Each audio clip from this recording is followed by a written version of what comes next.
Hi, and welcome here to the Maker's Gonna Learn YouTube channel. My name is Becca Oaks, and today I want to talk to you about Cricuts. So if you're watching this video, you probably do not have a machine already and are wondering what Cricut machine you should get. It's a great question. It's a question that we get very frequently here at Maker's Gonna Learn. And since the machine is a slight investment, you definitely want to do your research and pick the one that is going to be best for your crafting needs. Also, if you're new to crafting, then you would benefit here from a Maker's Gonna Learn membership. Included in our yearly membership is a free 30-day course that really dives in and helps you learn your Cricut machine. So it's literally from day one, opening your Cricut, to creating your Design Space account, setting up that account, learning all of the terminology that you need for Design Space, learning what all of the blades do, the different mats, the different products that you can use with your Cricut, etc., etc. And then at the end of the challenge, we make a project together. So if you're new to Cricutting, you need our membership and you need this 30-day course. We've had great success and wonderful success stories with this challenge. You would love it.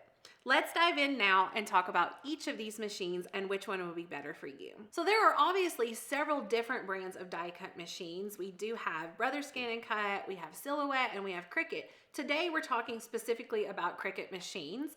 And Cricut has three machines in their arsenal. We have the Joy, we have the Air 2, and we have the Maker. The answer to the question, which machine should I get, depends on how you're going to craft, what kind of things you're going to make. So let's talk about the Joy first. It is a little one, it's cute, it can be tempting to buy it, but I'm going to encourage you not to make it your sole and first machine that you get. The reason is that it is so small and it's very limiting for what you can cut with it.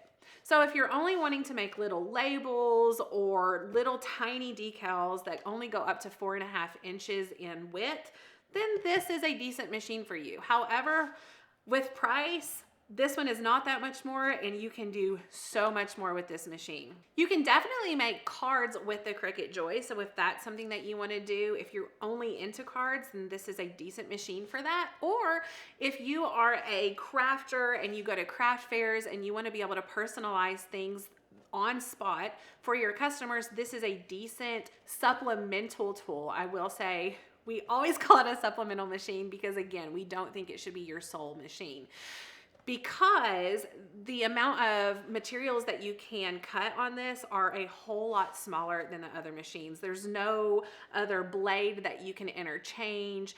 It's only a fine point blade. So you can cut cardstock and vinyl and heat transfer vinyl along with a few other things, but the amount of things that you can cut are a whole lot smaller.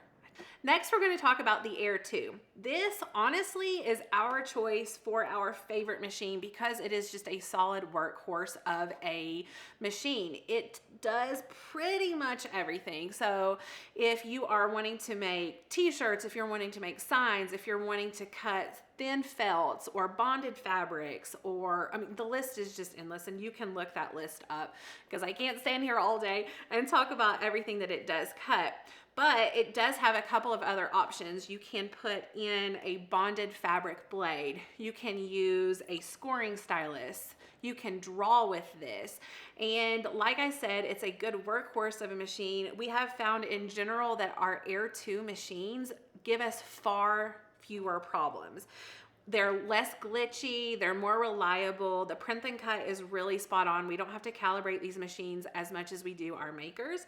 We really love this machine. So if you are not wanting to do things like cut wood or cut thick fabrics or thick felts or thick chipboard type products, then this machine is for you. Now let's talk about the Maker. Now this is the top of the line machine that Cricut has to offer, and there's a reason. Like I said, I touched on a little bit with the Air 2, you can cut wood with it, thin, soft woods. You can cut thick felts, non-bonded materials. You can cut chipboard. You can do other things with it because it does have the adaptive tool system. So you can deboss, engrave, perforate, and do a few things like that with it that you can't do with the Air 2.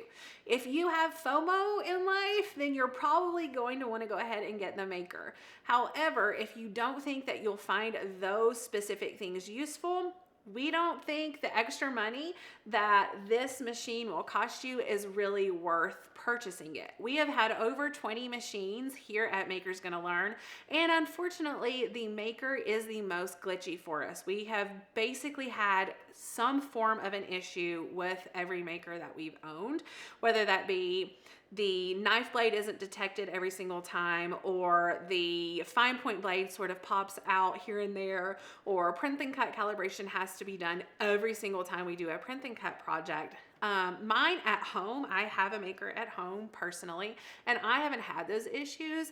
But because we use them so much here, I feel like that we have those issues highlighted a little more than you would in your personal craft room at home. So to sum it all up, definitely just make a list of different things that you think you'll make as a crafter.